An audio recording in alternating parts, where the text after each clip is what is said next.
Padre, tú eres bueno, misericordioso,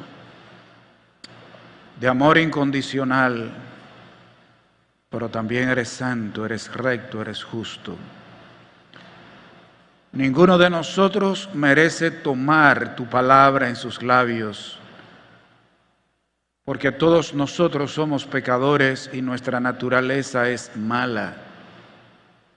Pero gracias porque en Cristo hemos sido justificados, hemos sido redimidos, hemos sido limpiados con su sangre. Y a ti te ha placido que nosotros tomemos tu palabra santa en nuestros labios. Señor, habla en esta mañana a tu iglesia.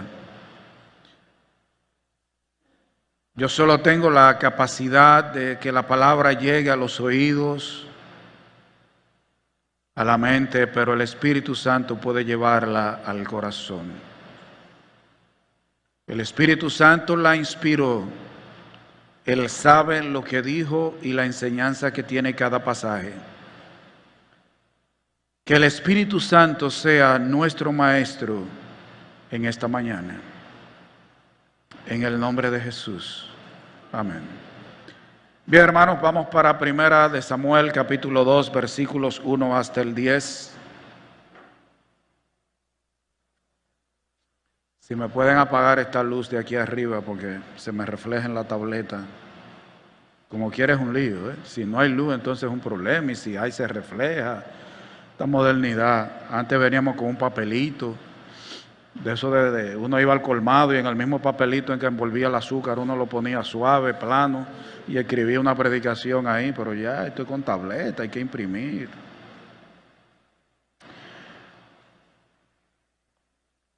Hermanos, todos leemos en la Biblia expresiones tales como orad sin cesar. La encontramos en 1 Tesalonicenses 5:17. Encontramos orando en todo tiempo.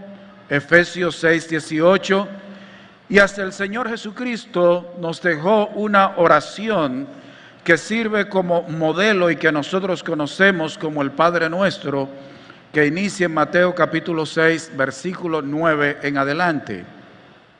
Algo que se hace en todas las religiones es orar o rezar, hablar con el ser que es objeto de nuestra adoración y de culto de parte de las personas.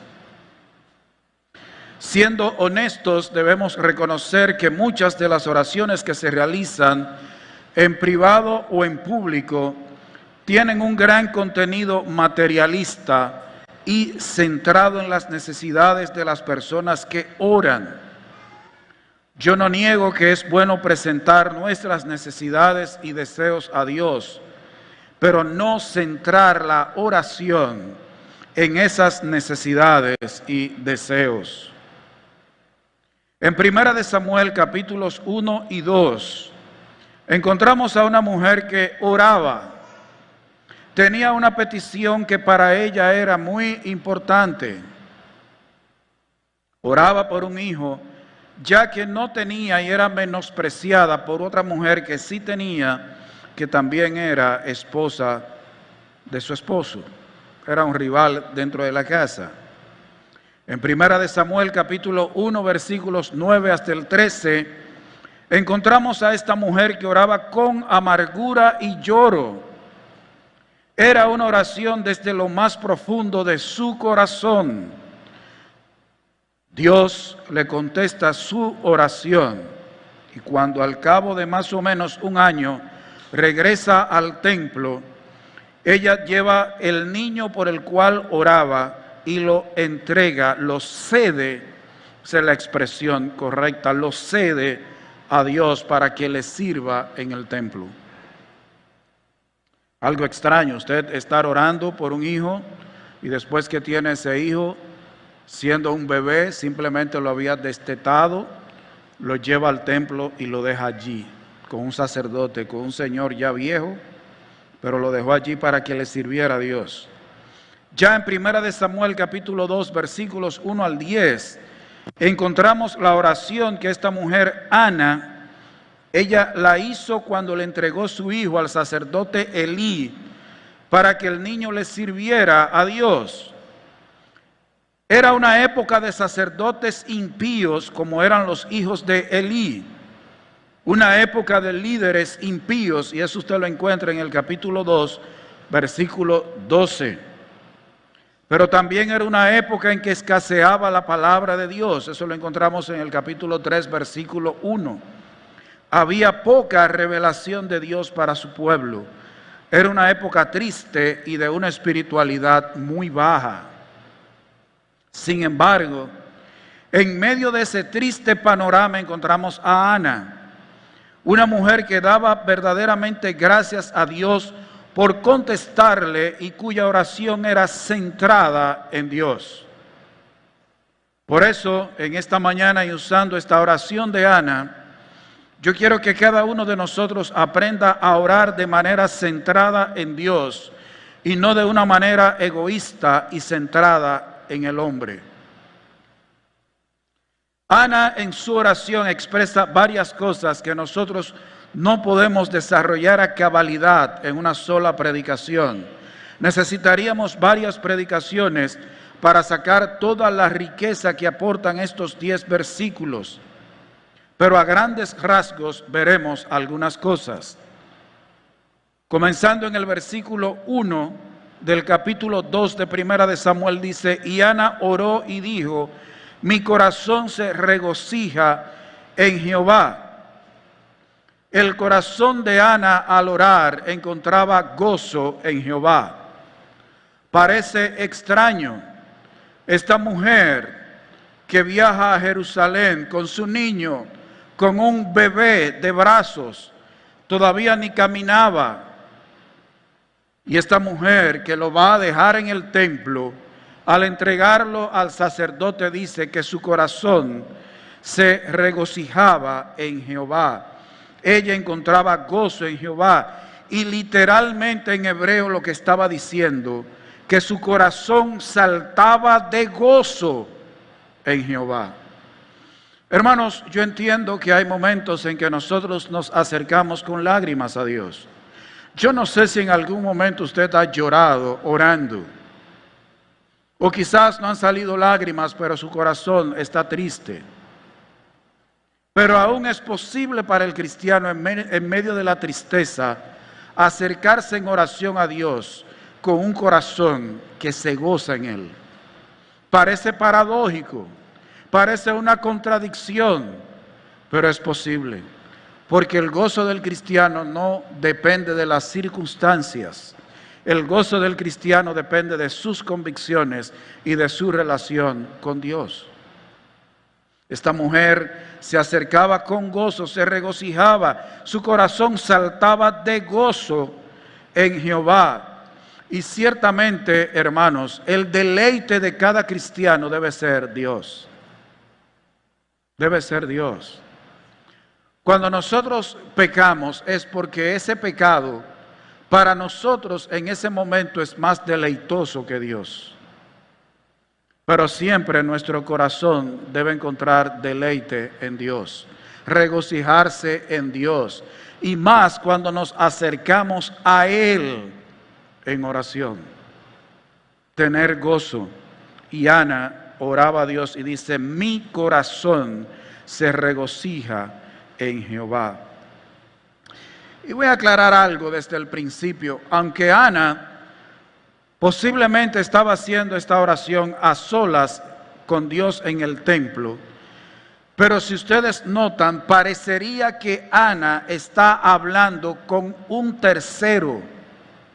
Ella realmente está orando a Dios, pero la forma que usa es como si estuviera hablando a otras personas. Y yo creo, aunque lo voy a repetir al final, pero yo creo que Ana, usada por Dios, estaba orando de tal manera que esa oración iba a ser leída por otros, aunque ella no lo supiera, pero Dios sí. Pero ¿qué más sigue diciendo Ana? Mi poder se exalta en Jehová. Su poder dependía de Dios, por eso ella se acercaba a Dios. La oración es un momento en que nosotros mostramos dependencia de Dios.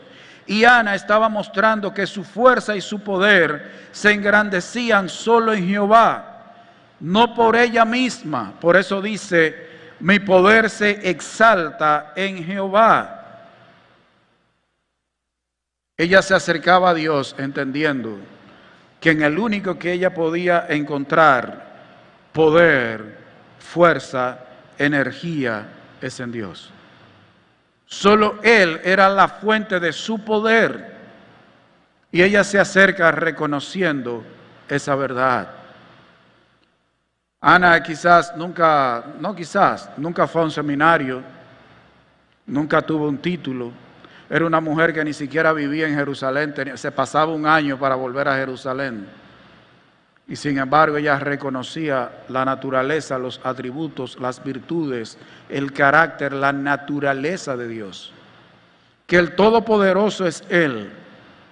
Y que de Él es que emana toda la fuerza, todo el poder, toda la energía del cristiano, del que es un santo, del que es un fiel. En esa época no eran cristianos, pero de los santos, de los fieles de Jehová. Pero para nosotros mucho más todavía. Es imposible que alguien se acerque con un corazón sincero a Dios en oración, creyendo que por sí mismo puede tener poder. Nuestro poder viene de Dios y Ana lo sabía. Dice, mi poder se exalta en Jehová. Y mira qué interesante, esto quizás produzca que uno hasta se ría. El mismo versículo 1 dice, mi boca se ensanchó sobre mis enemigos por cuanto me alegré en tu salvación. Ella tenía confianza al hablar a sus enemigos, al estar delante de sus enemigos y hablar con ellos. Dice, mi boca se ensanchó sobre mis enemigos. La idea, Ana lo que estaba diciendo, que su boca podía hablar cosas grandes a sus enemigos porque se gozaba en la salvación y liberación de parte de Dios. Y la palabra que también dice, mi boca se ensanchó sobre mis enemigos, en el original puede significar que ella se podía reír ante sus enemigos. Ella reconocía que ante aquellos que se oponían a ella, que querían el mal para ella, ella podía reírse delante de ellos con confianza que el que la podía salvar era única y exclusivamente Dios. Dice, por cuanto me alegré en tu salvación. ¿Usted ve la confianza de esta mujer al orar? Solo porque tú me salvas, solo porque tú me liberas, solo porque tengo seguridad en ti, en lugar de estar amedrentada delante de mis enemigos, yo puedo ensanchar mi boca, yo puedo reírme delante de mis enemigos, hablar cosas grandes delante de mis enemigos, porque yo confío en ti. Tremenda esta oración. Lo que esta mujer le está diciendo a Dios, no solo es que su poder dependía del poder de Dios, sino que ella se sentía segura en Dios. Hermano, yo no sé si usted alguna vez ha orado pidiéndole a Dios que le abrace.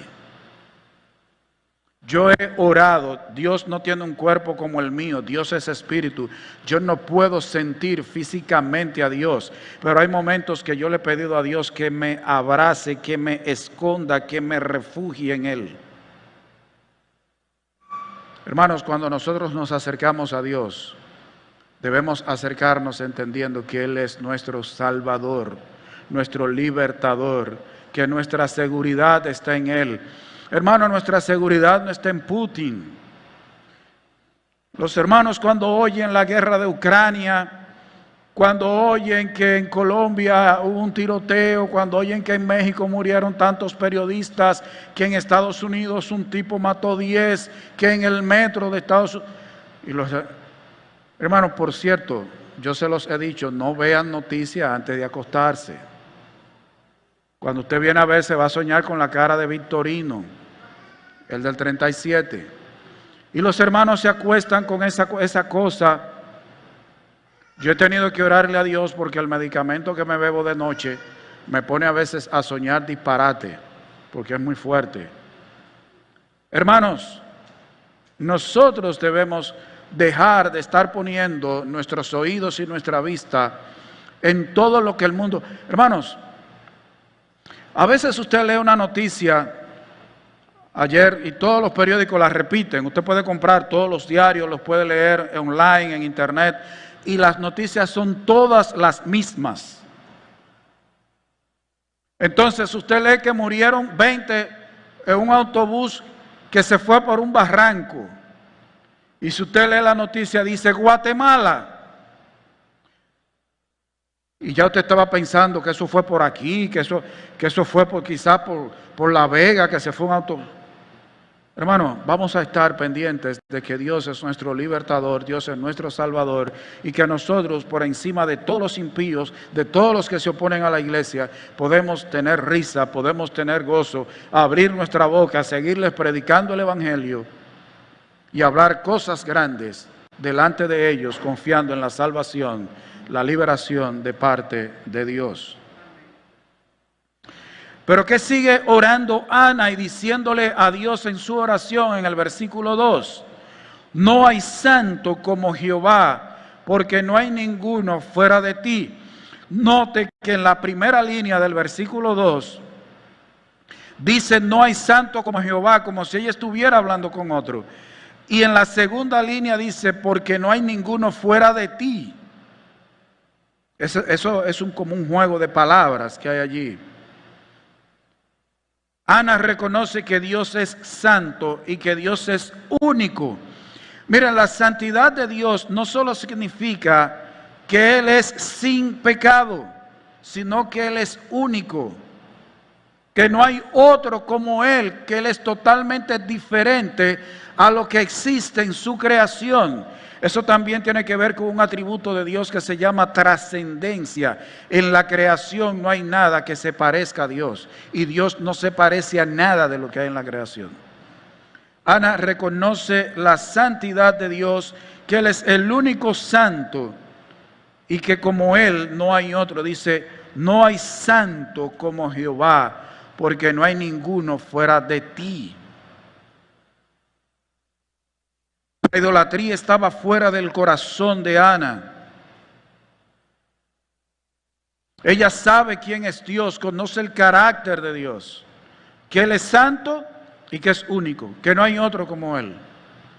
Una mujer que vivía en una época en que la palabra de Dios escaseaba, que el sacerdote Elí estaba viejo y los hijos de Elí, que eran sacerdotes, lo que vivían era fornicando con las mujeres que iban a rendir tributo al templo, que mandaban a buscar lo mejor de la carne de los sacrificios para ellos comérselos. Y no sé si el papá también comía de lo que ellos se robaban de los sacrificios, porque dice que Elí era gordo. De tal manera que le dieron una noticia y donde estaba sentado se rompió de la gordura de Elí y se mató. Y en esa época esta mujer ora reconociendo la santidad de Dios. Y hermanos, nosotros debemos aprender de esto. ¿Quién es Dios? ¿Quién eres tú? ¿Quién soy yo? Hermano, tú y yo realmente hemos sido declarados justos. El hermano José Manuel estuvo hablando de eso. Nosotros hemos sido declarados inocentes, no que lo somos. El único que es verdaderamente santo es Dios, por naturaleza. Usted y yo hemos sido declarados santos, pero el único santo es Dios. Y cuando nosotros nos acercamos a Dios, lo que debemos es acercarnos humillados, reconociendo su santidad y que usted y yo no lo somos. Y que aún a veces cuando estamos orando, nuestra mente se desvía a cosas pecaminosas. O yo no sé si a usted no le pasa, pero a mí me pasa. Que en medio de oración yo he tenido que pedirle perdón a Dios, porque vuelvo en mí y me doy cuenta que mi mente estaba lejos, que estaba pensando en otra cosa en medio de la oración. Humillados ante Dios. No sé cómo hay gente que se atreve a acercarse a Dios, a darle órdenes a Dios, Cuando nosotros, hermanos, si fuera como en la época cuando yo era niño, y algunos aquí que se la dan de jovencitos, en la época de nosotros ponían a los muchachos hincados en un guayo, con una piedra en la cabeza. Hermanos, nosotros deberíamos de orar hincados en un guayo. Alguien dijo que nosotros deberíamos orar sentados en un anafe. Prendido. Hermanos, hay gente muy presuntuosa y atrevida a la hora de acercarse a hablar con Dios. Ana se acerca a Dios diciéndole: no hay santo como Jehová, porque no hay ninguno fuera de ti. ¿Y cómo termina el versículo 2? Y no hay refugio como el Dios nuestro.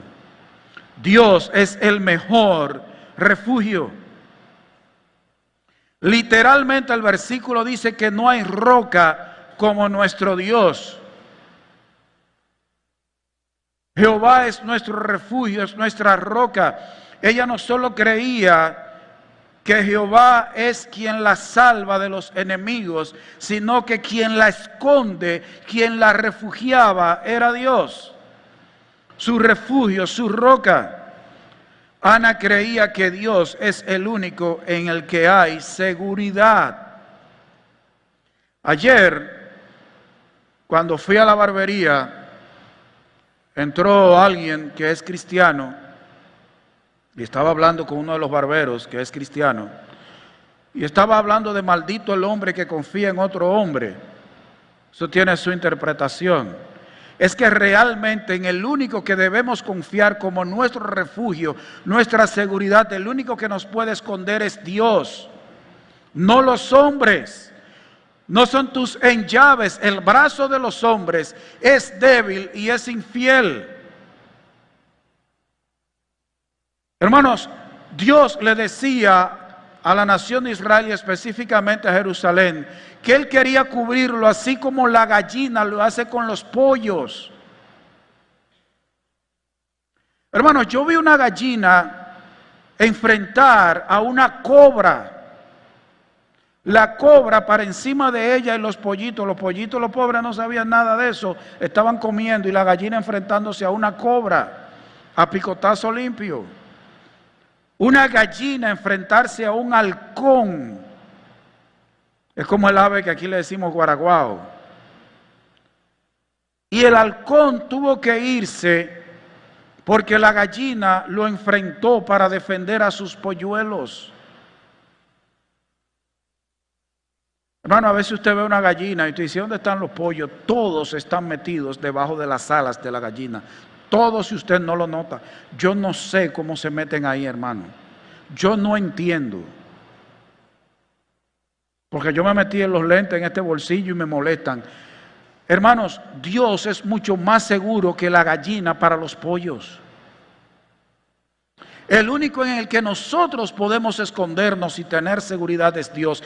Y cuando nosotros nos acercamos a Él, debemos acercarnos con el mismo espíritu que lo hacía Ana. Yo vengo en oración a ti, porque al único que yo puedo acudir, en el único en el que yo tengo seguridad, es en ti.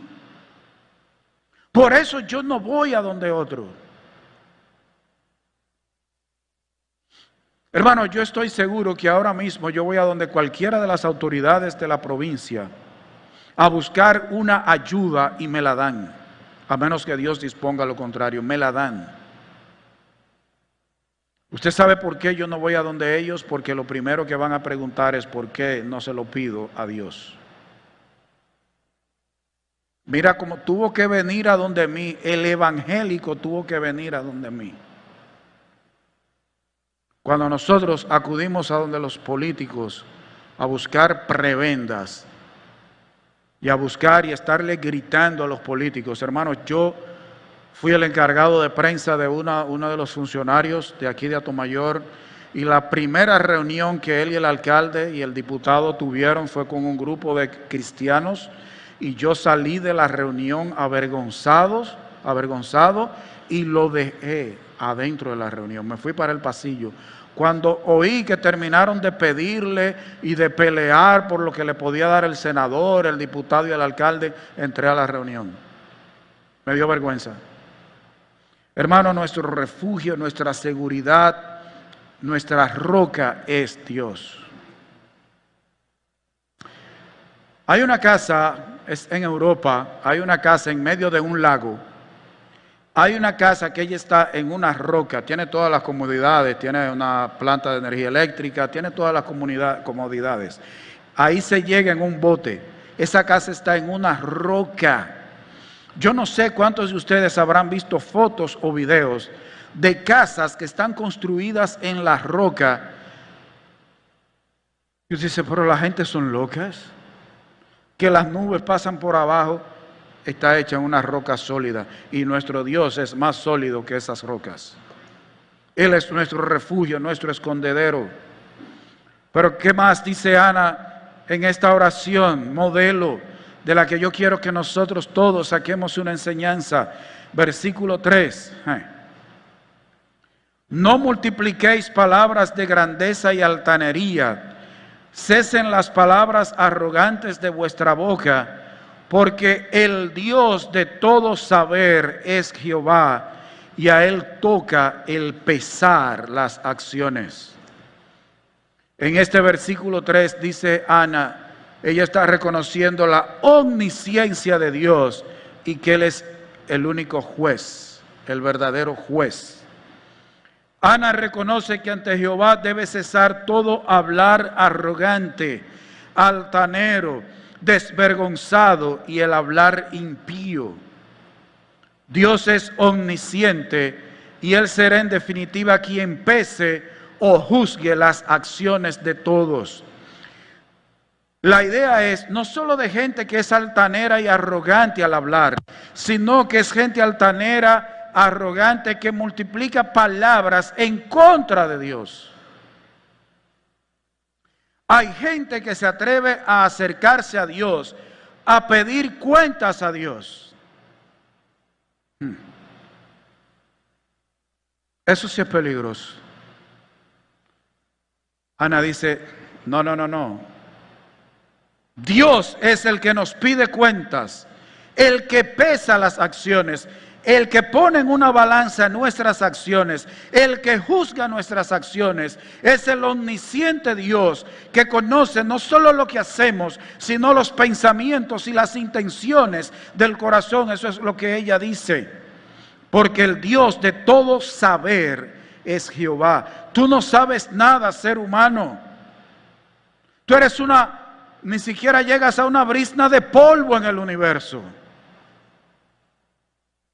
Cuando las naciones son como polvo, como una gota de agua que cae de un cubo, el que vive en las naciones es como un virus o una bacteria delante de Dios. Y tú le pides cuentas a Dios, Él te pide cuentas a ti. Él es el que pesa, el que juzga las acciones. Hay una llamada pastora que en una de sus predicaciones le dijo a la iglesia, no acepten un no de parte de Dios. Que Dios diga que no y usted diga, no Dios, yo no acepto esa respuesta. Pero microbio, ¿quién eres tú? Ante el inmenso Dios, Dios es más grande que el universo. El soberano del universo, que no le acepte un no a Dios. Tú eres el que debe aceptar lo que Dios quiera que tú aceptes. Dios no tiene que rendirnos cuenta. Hay gente que cree que Dios es su sirviente. No, el sirviente y el esclavo de Dios es el que cree en Dios. El ser humano es el siervo, es el esclavo.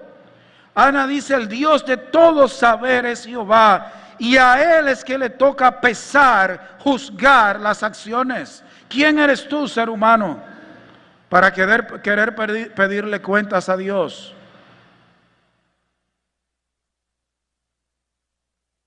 ¡Qué soberbia! ¡Qué rebeldía! Aún de gente que está en las iglesias y que se llaman cristianos. Ellos no entienden quién es Dios, no entienden el peligro en que están delante de Dios. Dios es el Dios de todo saber. Y déjeme decirle algo, a veces cuando nosotros hablamos de la omnisciencia de Dios, nos quedamos cortos. No solo es que Dios lo sabe todo, es que Él entiende todo lo que sabe. Porque hay gente que tiene conocimiento que a veces no lo entiende. Dios tiene todo conocimiento, lo entiende y sabe qué hacer con todo lo que Él sabe. Y usted y yo, lo primero es que sabemos muy poco. Y a veces, con lo poco que sabemos, ni siquiera sabemos qué hacer. Y creemos que sabemos. Y que podemos plantarnos delante de Dios. Porque el que sabe lo que es bueno soy yo. Dios a mí. Decirme Dios que no. Que me espere yo. No. Dios, tú estás equivocado. El que tiene que esperar eres tú.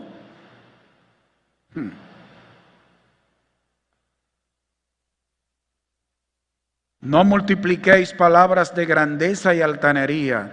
Cesen las palabras arrogantes de vuestra boca, porque el Dios de todo saber es Jehová, y a Él toca el pesar las acciones. ¿Usted nota la oración de Ana? Todo el contenido teológico que tiene esta oración.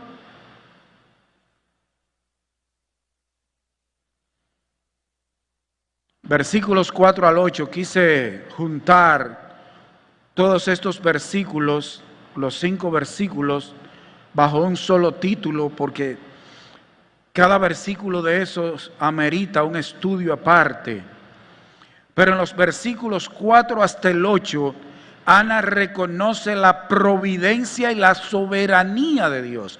La providencia de Dios es la manera milagrosa, sabia, en que Dios ordena todo lo que ha de acontecer, en que Dios ordena todas las cosas, procurando su gloria y para bendecirnos. Y la soberanía de Dios es Dios ejerciendo todo su derecho a gobernar toda su creación. Y Ana aquí reconoce la providencia de Dios, como Dios es quien ordena todas las cosas, como Dios es quien gobierna todas las cosas. ¿Qué dicen los versículos 4 al 8? Los arcos de los fuertes fueron quebrados y los débiles se ciñeron de poder. Los saciados se alquilaron por pan y los hambrientos dejaron de tener hambre.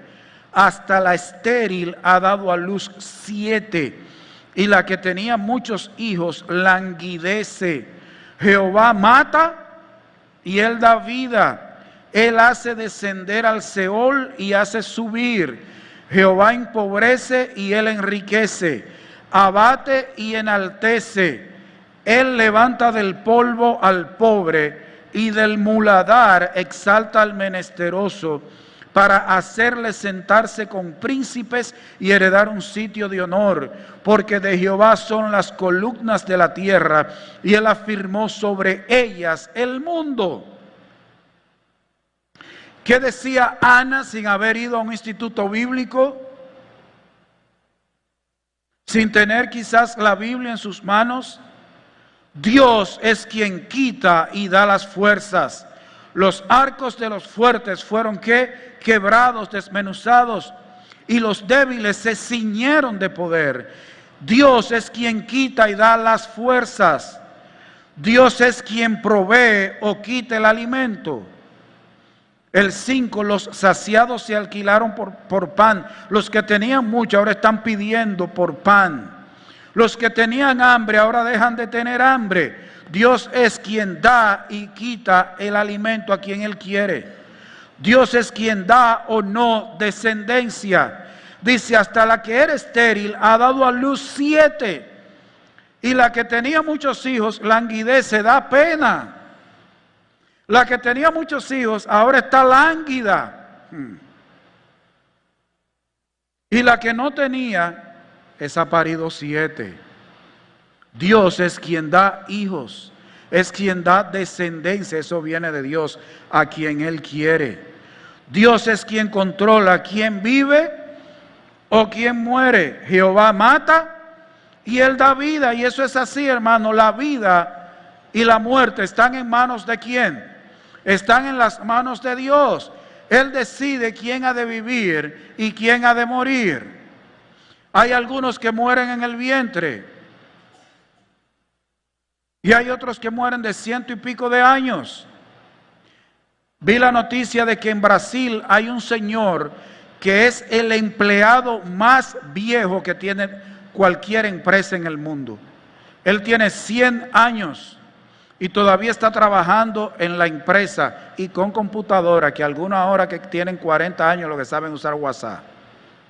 Y creen que saben mucho porque tienen un celular, que el inteligente es el celular. Este señor trabaja desde los 15, tiene 85 años trabajando. Dios es quien le ha dado esa vida. Y hay otros que mueren antes de nacer, eso lo decide Dios.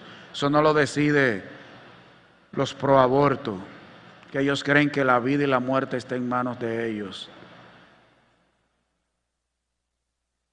Hay que orar porque en el mundo están por aprobar la eutanasia.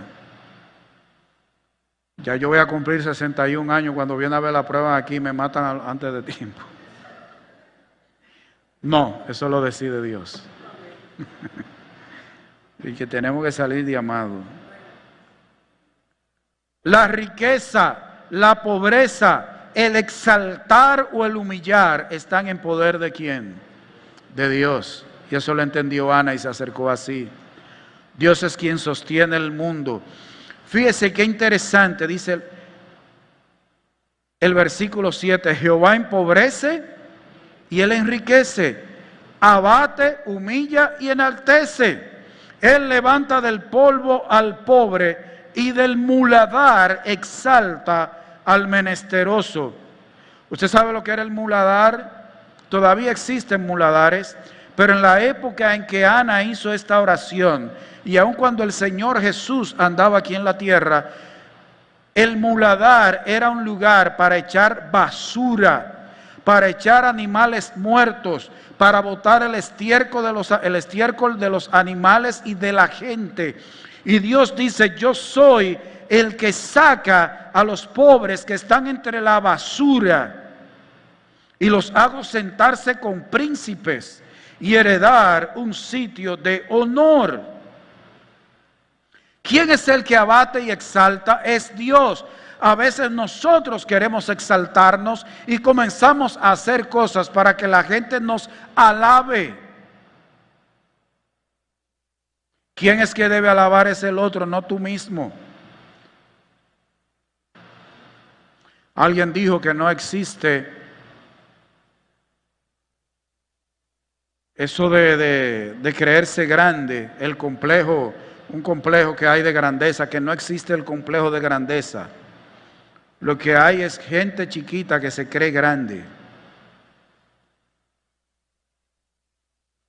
A veces yo oigo gente que dice de que los grandes hombres de Dios, yo no conozco ningún gran hombre de Dios. El único gran hombre que yo conozco es Cristo, que es Dios y hombre. Pero yo no conozco los grandes hombres de Dios. Y decimos Pablo, un gran hombre de Dios, pero Pablo cuando escribía sus cartas decía Pablo, siervo, o sea, esclavo de Jesucristo. Hoy nos ponemos títulos, hoy queremos que nos digan evangelista, profeta, salmista de Dios.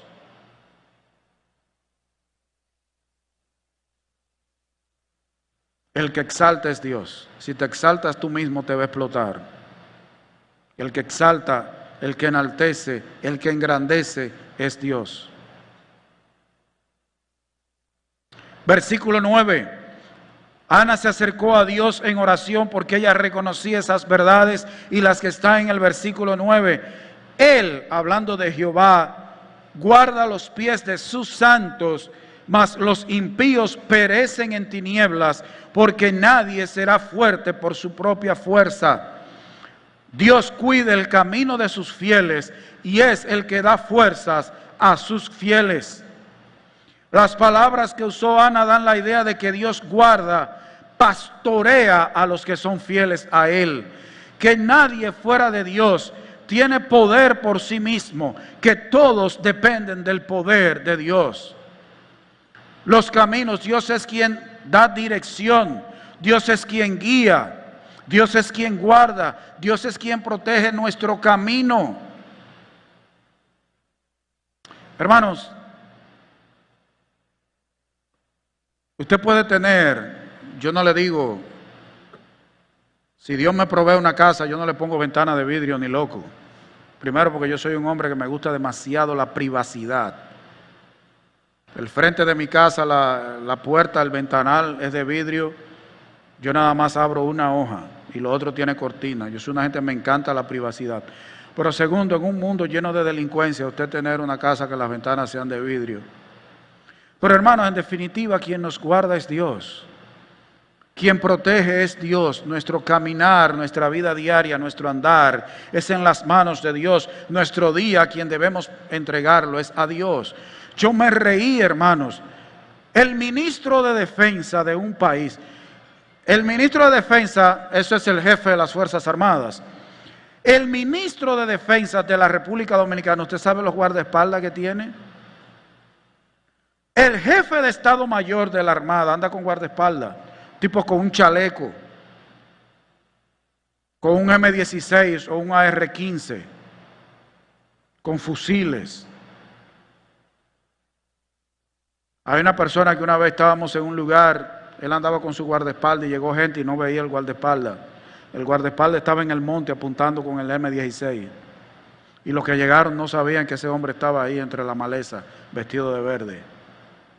Pero hermano, a la ministra de Defensa de Chile la atracaron ayer. Se metieron en su casa y le dieron golpe a su hijo con guardaespaldas. Y a uno de los encargados de seguridad del presidente de Chile, ayer le cayeron a tiro y le robaron el vehículo en que andaba. Y a Trujillo no lo mataron. Y a Lili. Hermano, el asunto es que nuestra seguridad, quien guarda el caminar de sus fieles, es Dios. Y Ana lo sabía. Yo vengo a ti en oración. Ana pudo haber hecho una oración de: oh Jehová, te entrego a este niño, provéele la leche diaria, ya que yo no le voy a poder dar el seno. Dale sabiduría a Elí para que le cambie los pañales de esa época. No sé si eran de yagua o de qué los pañales. Ana pudo haber hecho una oración: oh Padre, que nunca le falte la comida a mi hijo, que le den de lo que dan en los sacrificios. Que Elí lo ponga a dormir en una cama que no se me caiga y se me vaya a tullir. Ana pudo haber hecho esa oración. Ana está haciendo una oración centrada en Dios, reconociendo el carácter, los atributos, la personalidad, la naturaleza de Dios. Y no porque era mujer, es porque era una de los fieles de Dios. Que ni hombre ni mujer tienen ventaja en eso. Todos son pecadores necesitados de la gracia de Dios. Y por último, el versículo 10. El versículo 10 dice: delante de Jehová serán quebrantados sus adversarios, y sobre ellos tronará desde los cielos.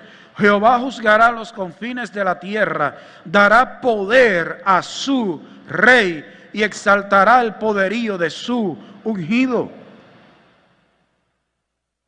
Lo primero que dice es que Dios destruye a sus adversarios. Dice que delante de Jehová serán quebrantados, serán partidos sus adversarios. Él va a tronar desde los cielos contra ellos. Ana sabía que los que se oponen a Dios no pueden prevalecer, que Él los quiebra, los hará asustarse delante de Él. El mundo no entiende esto. Pero una persona centrada en adorar a Dios sabe que la ira de Jehová se manifestará desde los cielos, tronará contra sus adversarios. Hermanos, parece a veces que los impíos ganan, pero en un momento cuando Dios lo decida, los va a quebrar. Él va a tronar desde los cielos contra los impíos. Nuestro Dios juzgará y castigará toda la tierra, a cada nación y pueblo, y Ana lo sabía. Dice, juzgará los confines de la tierra. Y yo creo, hermano, que Ana estaba haciendo una oración profética sin darse cuenta. Y más por lo que dice lo que sigue del versículo. Dice, dará poder a su rey y exaltará el poderío de su ungido. Quien engrandece al rey, sobre todo en la nación de Israel, Dios, y a sus ungidos. En Israel los únicos ungidos eran los profetas, los sacerdotes o los reyes, a quienes se le derramaba aceite sobre la cabeza. En la iglesia todos somos ungidos. Así dice que no toquéis al ungido de Jehová. Todo el cristiano es ungido con el Espíritu Santo de Dios. Todos somos reyes y sacerdotes de Dios. A todos se les ha derramado el Espíritu Santo. Así que todos somos ungidos de Jehová. Ungido es la palabra Mesías. Al final del versículo 10 dice, y exaltará el poderío de su Mesías. Yo pienso que este versículo va más allá de los simples reyes terrenales. Posiblemente Ana estuviera haciendo una oración profética sin saberlo. Me parece que este versículo está hablando de Cristo y su reino. Particularmente yo pienso que Ana creía eso y hoy muchos cristianos no lo toman siquiera en cuenta. Yo pienso que Ana en ese momento estaba hablando del reinado del ungido de Jehová, del rey escogido, descendiente de David, el ungido, el Mesías de Jehová. Hoy muchos cristianos olvidan que Dios va a instaurar lo que se perdió en Adán. Dios lo va a restaurar con su gobierno terrenal en cielos nuevos y tierra nueva con Cristo. Y yo pienso que el final de este versículo 10 va mucho más allá de los reyes y de los ungidos de la época de Ana. Yo pienso que en su oración Ana estaba viendo mucho más allá y Dios quiso que Ana orara esto. Hermanos, nosotros hemos visto en esta corta oración de Ana que ella oró con su mente y corazón centrados en Dios. Ella no tenía el conocimiento bíblico que nosotros poseemos. Quizás solo tenía la ley o tal vez los 5 primeros libros del Antiguo Testamento. Ana oró tomando en cuenta los atributos de Dios, su naturaleza, su carácter y su persona. Una oración centrada, enfocada en Dios. Hoy nosotros tenemos toda la revelación escrita de parte de Dios. Tenemos muchos predicadores, variados maestros de Biblia, predicaciones en YouTube, todo un mundo de conocimiento. Pero muchas oraciones son repetitivas, monótonas, materialistas y centradas en el ser humano. Son humanistas. El hecho en sí no es que dejemos de pedir por nuestras necesidades. Eso es parte del orar, el hacer peticiones y ruegos. Pero nuestras oraciones deben ser más pensando en quién es Dios con el que estamos hablando en oración, en el carácter de Dios, en nuestra dependencia de Dios, cuánto dependemos de Él. Hoy hay algunos que hasta le dan órdenes a Dios, olvidando que Él es soberano, y son soberbios, multiplicando palabras, como dice Ana en su oración. Hoy hay oraciones que dan miedo. Aprendamos de Ana y hagamos una oración centrada en Dios, más que centrada en nosotros. Busquemos más a Dios en oración y menos llenar nuestro vacío existencial que se supone que en un cristiano ya no debe existir. Hay gente que ora porque quieren llenar su vacío existencial. Si tú tienes un vacío existencial, tú no eres cristiano. Si observamos nuestras oraciones públicas, notaremos que siempre son las mismas palabras. Siempre son por cosas materiales. Hay poca adoración y alabanza a Dios. Hermanos, Ana en su oración estaba adorando y alabando a Dios. Muchos a veces quieren impresionar a los hombres, usar palabras altisonantes, rimbombantes en sus oraciones. Altísimo y excelentísimo y sapientísimo Dios. Hermano, cuando tú ores no quieras impresionar a los hombres, porque a Dios no lo vas a impresionar. Cualquier palabrería que tú uses es para impresionar a los hombres, porque Dios contigo nos impresiona. Ninguno de nosotros impresiona a Dios. Otros no encuentran cómo terminar sus oraciones. Comienzan a orar y no saben cómo terminarlas. Y algunos no saben ni qué decir a Dios. En el tiempo que estuvimos haciendo las reuniones de oración todos juntos y parando a 2 o 3 hermanos a orar, oraban los 3 que se paraban, oraban por las mismas cosas. Las mismas peticiones, los 3. Y algunos se paraban aquí a orar y no sabían cómo comenzar. Yo entiendo que hay gente que se impresiona en público, eso yo lo entiendo. Hay algunos que se impresionan estar aquí delante porque todo el mundo me está mirando a mí y yo lo estoy mirando a ustedes. Pero todo el mundo para un solo, pero es que hay gente que no encuentra cómo comenzar a orar. Me temo que nuestras oraciones privadas no andan mejor que nuestras oraciones públicas. Hay hermanos que cuando comienzan a orar, usted puede orar con ellos. Usted sentado ahí en su asiento, usted puede ir haciendo la misma oración porque hacen la misma oración cada vez que se paran. Como que no encuentran nada que decirle a Dios. Tienen un disco grabado en la cabeza. Carecen de espontaneidad, de vida en la oración porque están haciendo una oración que es más materialista, más centrada en el hombre, más centradas en pedir cosas que centradas en la persona de Dios. Lea y estudie en su hogar la oración de Ana en 1 de Samuel 2, versículos 1 al 10. Léalo otra vez en su casa. Busque toda la enseñanza que hay en estos versículos. Yo simplemente he dicho algunas cosas. Usted puede meditar en esta porción, en todo lo que Ana dijo de Dios.